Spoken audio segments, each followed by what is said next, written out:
She was the kind of person that keeps a parrot. Part 3 of the Kālarātri or Black Knight Trilogy, starring our very own Hyacinth Macabre Parrot and resident witch, Princess Tara.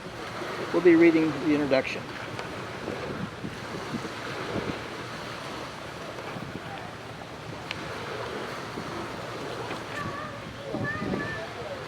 Hey guys, look at the parrot.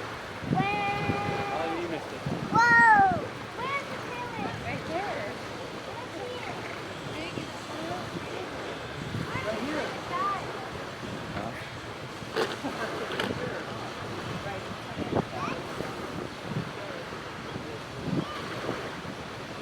Smart people say the Chicxulub impactor asteroid that smashed into the Yucatan Peninsula 65 million years ago, give or take, wiped out the dinosaurs, along with most other life on the planet.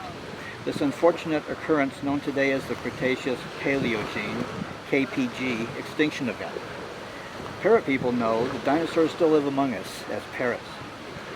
The KPG extinction event marked the end of the Cretaceous period, the golden age of dinosaurs, and the beginning of the Cenozoic era that continues today.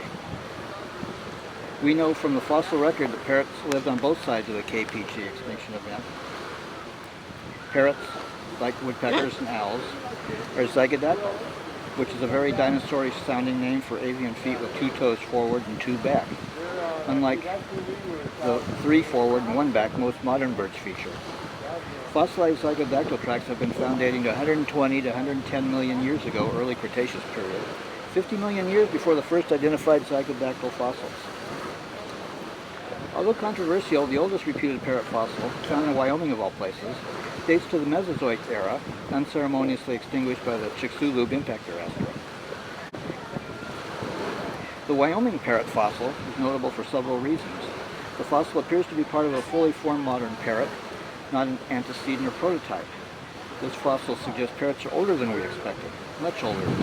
Found in Wyoming, the fossil also suggests parrots did not originate where we expected. Fully modern parrot fossils have been recovered on the near side of the KPG extinction event as well. A fully formed parrot fossil dated to the Paleocene epoch was discovered on Denmark's Isle of Moors, nicknamed Danish Blue in honor of the Monty Python X parrot. This find is important because the fossil suggests that parrots evolved in the northern hemisphere before branching into widely diverse species in the southern tropics. This fossil evidence suggests parrots are not evolved from dinosaurs, like some modern birds such as chickens. Parrots are dinosaurs, living, breathing, modern dinosaurs. The questions remain, how did parrots survive the Chicxulub impactor asteroid when most every other dinosaur did not? And unlike other dinosaurs, which demonstrate a clear evolutionary path through the fossil record, parrots simply showed up. What if the creatures we know today as parrots showed up from somewhere else, somewhere far, far away in time and space?